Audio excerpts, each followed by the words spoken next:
Okay, so hello after the break. Right now we will hear the talk from Ida. They are like creator and participant like for 14 years, right? So long time. And they will tell us something about experience driven design. And you know, yeah, like I think that's all. Yeah, you might have heard about some games I worked on, like maybe College of Wizardry, Fairweather Manor, also Polish Gash and Fantasiada. So I did run a few games in my life, and then I started to designing them, but I am not the best storyteller. And I do not like to write 10 pages of character backstory and all of this because it stresses me out and I really just know. So we came up with another way of designing games, and I will tell you a little bit about it. But before I will start, I will show you this lovely picture. And we are gonna do a small exercise. So imagine you have to run away from danger. You just heard gunshots, you are scared, and you run into this tunnel to be safe. Now, close your eyes, take a deep breath, and imagine you are on your arms and legs, crawling. You reach your hand in front of you, and you feel something wet. You don't know what it is, but you crawl because you know that behind you there is just danger, and you need to go straight ahead to find a safe place. You continue crawling, and you start feeling the water dripping on your head, on your back. It's wet, it's cold. You hear someone screaming behind you. You don't know what's going on. You continue just going straight ahead. You try to open your eyes, but when you open them, there is just darkness. There is no light. You put your hand into something wet, slimy, and disgusting, and that's when you are realizing, I'm in a sewer, and that is not something nice. You continue walking, and you touch your hand to a tunnel wall. It's surrounding you all over, and you are in a blind spot. You don't know where to go. And then someone touches your hand. You jump a little bit, but then they say, come with me. And you continue walking through this dark, cold tunnel. You're getting more cold, more wet with any second. And then, after a while, you realize you can actually stand up. There is some space around you. You open your eyes, and you are in small, dark basement of a kind. Thank you. You can open your eyes. So you just had an experience. And even though I only narrated you through it, you might have actually feel some of those emotions. Because this is how our brain works. There is this smart thing in our brains called mirror neurons that sympathize with other people experiencing something. Or so when you watch a movie and you see someone's hand being cut off, you actually feel the pain. And this is the base behavior or a pattern that we decided to use in designing games. I will first, so during this talk, I will first talk about 3 different games. That one is very classical, story-based design with where the story is pre-designed, pre-written by organizers, and it's like the main motor of the Larp. I will talk about the game that lasted 3 days and was a mix of classical storytelling design and the experience-driven design, and then I will talk about my game that is designed like it is the experience-driven design game. So first Larp is Show Must Go On. It's, very important part. All those 3 games are basically about the same story. They all 3 of them talk about civilians experiencing some kind of end-of-the-world situation. So the first one is Show Must Go On. It's a story about 10 people hiding in an abandoned old pub or like club near Paris when the world is ending, and they will survive, they will experience their last 3 hours of their life. This story is the game that is classically designed with a storyline as a main driver. The second game I will talk about is The Third Side. It was a 3-day game inspired by This War of Mine that happened in Wrocław and was talking about civilians hiding in a city that was in the middle of the war zone. And the third LARP, which doesn't have a picture from, is a short story about the end of the world. And it's a LARP about 10 people finding themselves in a sewers near Gdańsk and building a community and trying to survive there. I start from comparison of those 3 games because then it's like will be a little bit easier for you to know what I am talking about. So The Third Side, the storyline and the gameplay is focused on experiencing the difficulties, struggle for survival, and building relationships. In short story about the world, we actually don't have any story designed. The story came up by physical experiences that are contextualized by players, and it's emergent and open. We react to what people put into the game, and then that's how we create the story. We have some like main events that will happen, but we don't have a big plot that we pre-designed.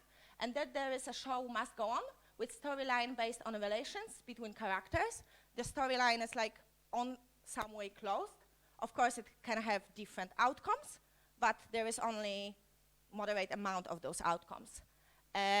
Those 2 games have actually similar way of direction, except The Third Side. The Third Side had scripted events when the organizers put NPCs in game and they were running events. In Short Story About the World, we use music, we use narration, and objects. We use a crazy amount of props in this LARP. And in Short Story About End of the World, our players are asked to put mask on their eyes. They close their eyes, then they hear music, and then during this music, we narrate what happened in between the scenes. And this is also how we put the props into the game. And then Show Must Go On. It doesn't have, the narration is like very subtle. The organizers are playing music, and each of characters has like their own theme song. And when they hear it, they know it's like their time to go and put up a show. But there is no more direction during the game than just this music. Those are some pictures from Show Must Go On. As you can see, it's a LARP, that very classical LARP when people talk a lot, they experience their personal drama based on what they had in their characters. And characters. The Third Side and Show Must Go On had them really similar. So pre-designed, in case of The Third Side, they were focused on communicating the player character's mindset, and the organizers wanted to make the characters as relatable as possible, so like down-to-earth, realistic people. Show Must Go On has like few pages, backstory, full of relations, full of like personal drama, troubles, all of this that you get like classical drama chamber LARP. And Short Story About End of the World doesn't have any characters designed by us. Players are designing their own characters during workshops. The characters are based on MBTI archetypes, and each players get a randomly assigned prop that is something they had in their pocket when they started running away. And those are like totally random crap objects. Some of them kind of have like cigarettes, or a pile of cash, or a baton, or a broken phone. What is important and the main difference between a short story about end of the world and show must go on is in short story about end of the world, characters are not relevant for the game outcome, not at all. And in show must go on, the experience is actually driven by a character. You will have completely different experience depending on the type of character you got, and completely different game play. Those are some more pictures from the third side. And what is similar in also all of those games? They all have very high emotional intensity. They were designed in completely different ways, but the outcome, the emotional investment of players in all of those three games was high. And then why? Why we decided to, I'm saying we, because it's me and Jakub Krasus.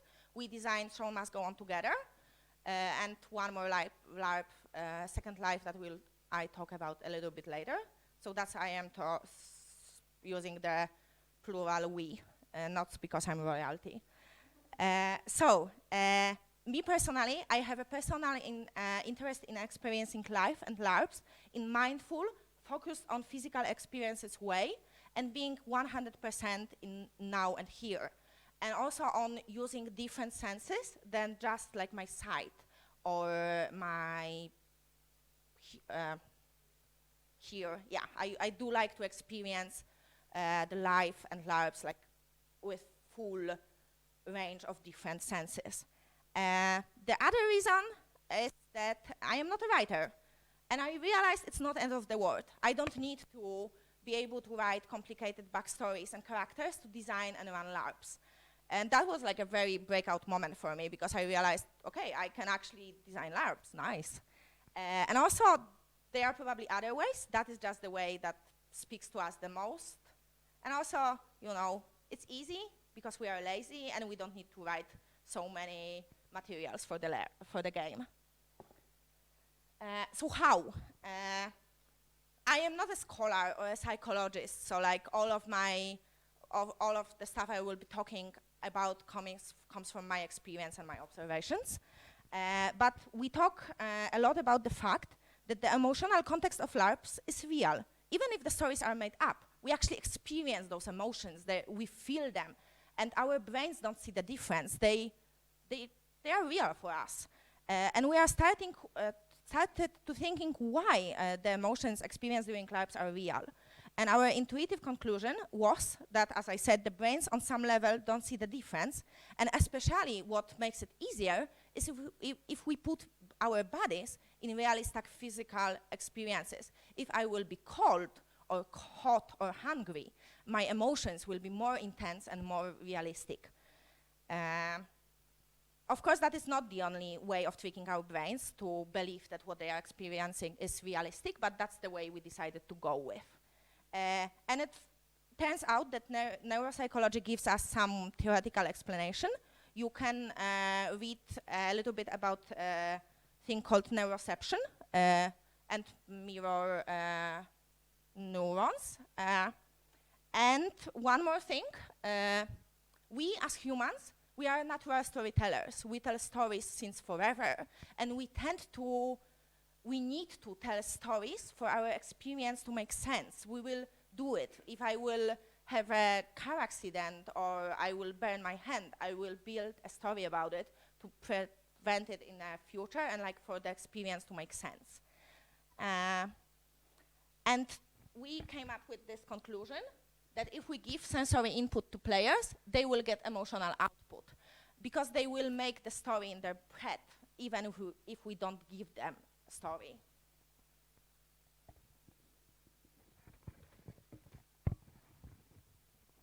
So now I will move to like the part on how to create sensory experiences and how to help players narrate their game in a way that is designed by us, not some random effects.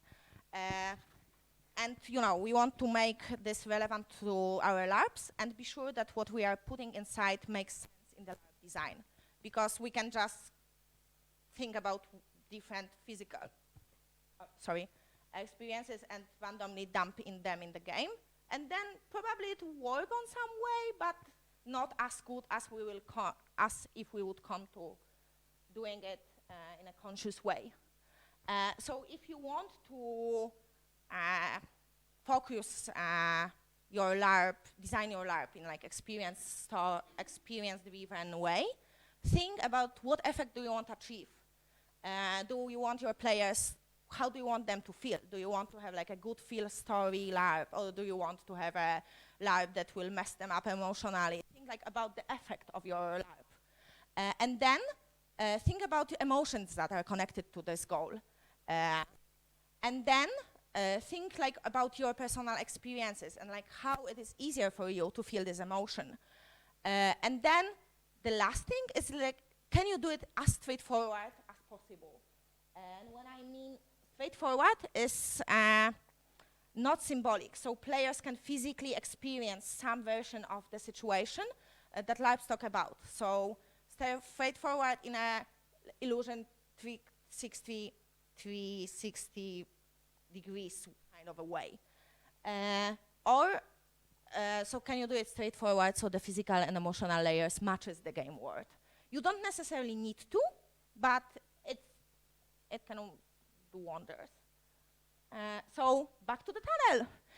What you experienced was actually the opening scene of a short story about End of the World. Well, description of the opening scene of the short story about End of the World.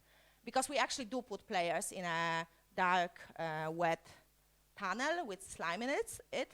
We close their eyes, so when they have their eyes closed, they focus on other senses. They focus on sense of touch, they focus on sense of hearing, because we also played loud music and they can talk to each other, and so they experience this a little bit different than they would with an open eyes, because the tunnel is actually just tables put together, and it's not real tunnel. That is a wrong presentation. So I will, how can I put it back to full screen? It's complicated, I will do it. Yeah, thank you. So I will just talk. In this case of short story about End of the World, we did it straightforward. We could build a tunnel, so we did it. We took away the sense of sight of the players, but all the rest stayed realistic. So they had cold, wetness, claustrophobic, confusing experience. And what emotions this induced? Fear, in some cases even panic, disgust, desperation, and finally relief when they leave the tunnel. In this case, we wanted to put players in the right context for the rest of their experience. We wanted them to feel this moment of fear and desperation, to open themselves up for other more nuanced emotions.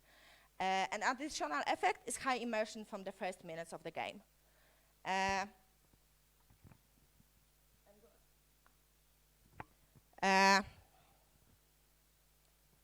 So the next LARP I will talk about is a Second Life. It's a cyberpunk game, also designed by me and Krasus. The storyline is that is a party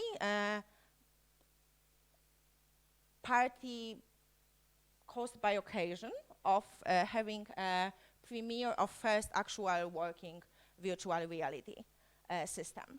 And this is, since it's a cyberpunk game about party, we wanted to design drugs that would not only be players role-playing that they are high on drugs, we wanted to give them actual experience of being on drugs without drugging them, or as realistic as possible.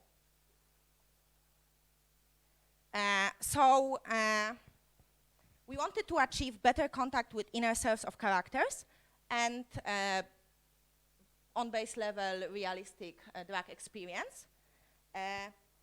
And what emotion is it connected to and how they are connected to our game? It unlocks player attention to different layers of events they experience afterwards. And we achieved it in a way that we mechanically endure. In the LARP, they drink a shot.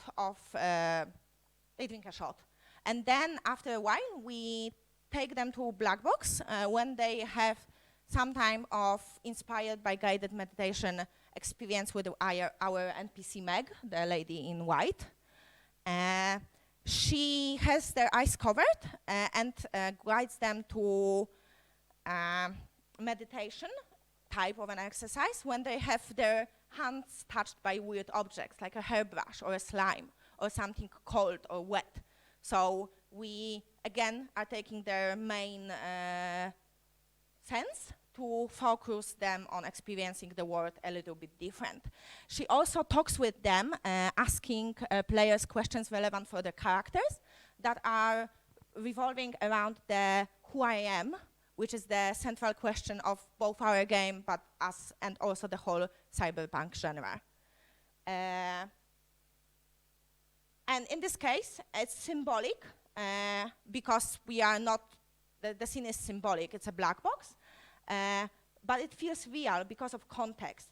They drink a shot, they then go into narcotic trance, and they quite often go out of this narcotic trance shaken, like really moved. We can see this is the scene when this player, Shansu, he came out of there like really messed up and like really as he didn't need to roleplay that he was high because he actually had a very realistic experience. The next, I am very sorry for this not complete presentation. So the next scene is a tea scene in the short story about End of the World. That is also a reason why there is no pictures. We really put the players in a very dark room without light, so it's very hard to take pictures. So this is the scene when they are just drinking tea, sitting together. And we wanted to achieve a nice and warm scene that gives them hope after they experience some really unpleasant situations before. We wanted to give them something that will make them feel hopeful and happy, and that will bind them a little bit as a community, because short story about End of the World is also Larp about how small communities form in times of crisis. So what emotions are connected? In this case, it's feeling of unity, safety, feeling at home, being connected to other. And what physical experiences can induce this emotion? Using gas stove to heat water for a tea, candlelight in the center of the room, sitting in a circle, sharing one cup, staying close, cuddled under blankets together. They are still wet from the opening scene, so the players actually get blankets from us, and then they like cuddle and sit all together in a circle. And in this case, this is a very straightforward scene. There is no symbolic version. It's just they are heating the tea on a gas stove in a dark, wet basement. And that is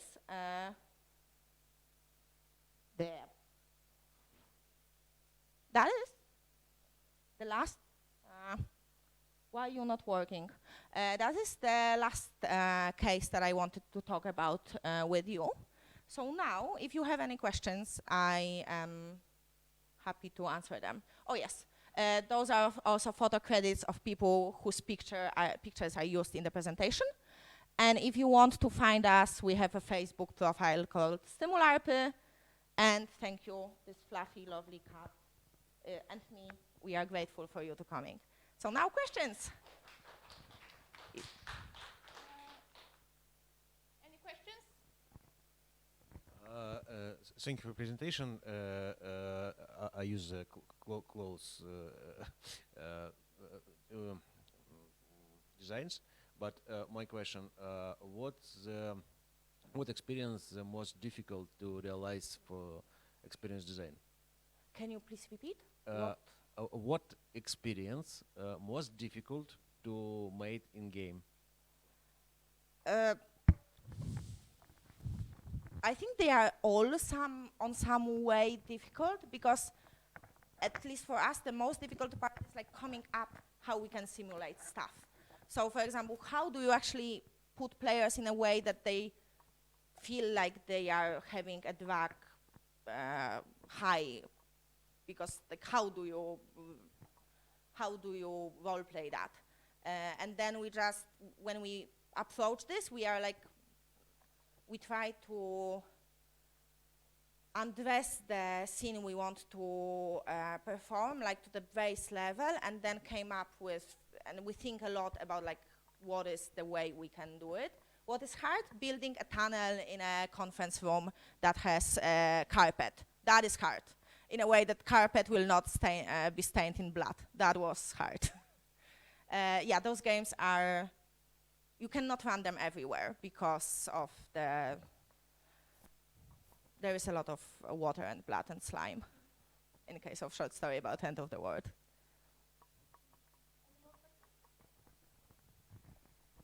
I will follow up the previous question because as I get it, first you've got like the big blocks of emotions or experience. So I want to have them cold, I want to have them stressed, feared, then I want to have them calm, happy, safe.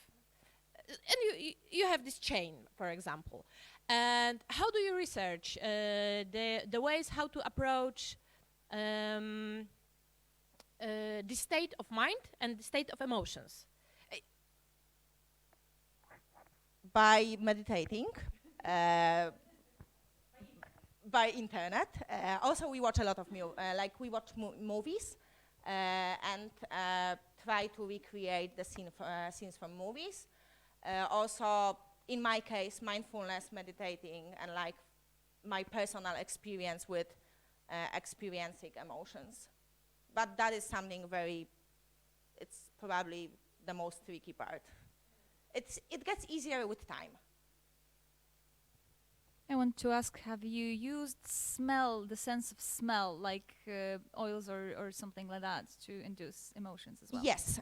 In short story about End of the World, we use some stuff that smells. Like, for example, we use the stove heater, like the alcohol-based heating things that you use for food.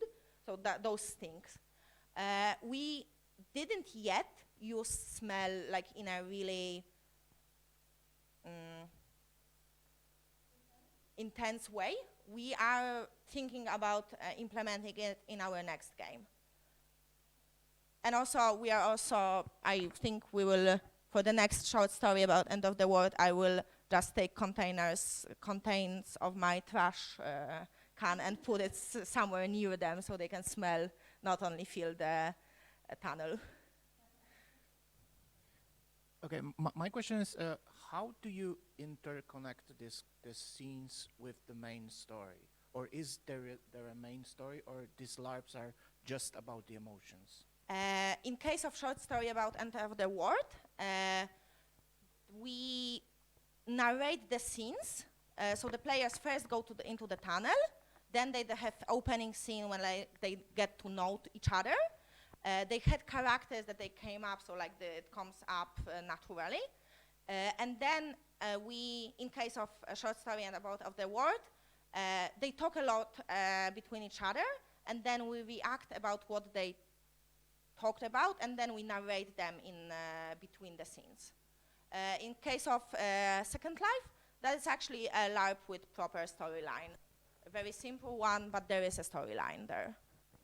And in case of short story about the End of the World, we have like very base storyline that we want those people to, they end up in a tunnel, they survive few weeks there, they lose their emotional leader, they have few crises, and then in the end, the rescue comes and they are rescued and continue with their lives. Spoilers, yes, there was a lot of spoilers. I should have said it like half an hour ago. But yes, spoilers. We've got time for the last question. So re-spoilers and what we just said, how replayable are those LARPs for players? A lot, because even if you know what will happen, you will still go there in this tunnel and you will still get wet and cold and it will still work. You will have less surprise factor, but it will still work. Amazing, thank you. And also every time they came up with completely new characters, so like there is no ultra secret backstory of a character that if you know, then there is no sense of replaying the game. All right, So I think that's all. Let's thank Ida from Larp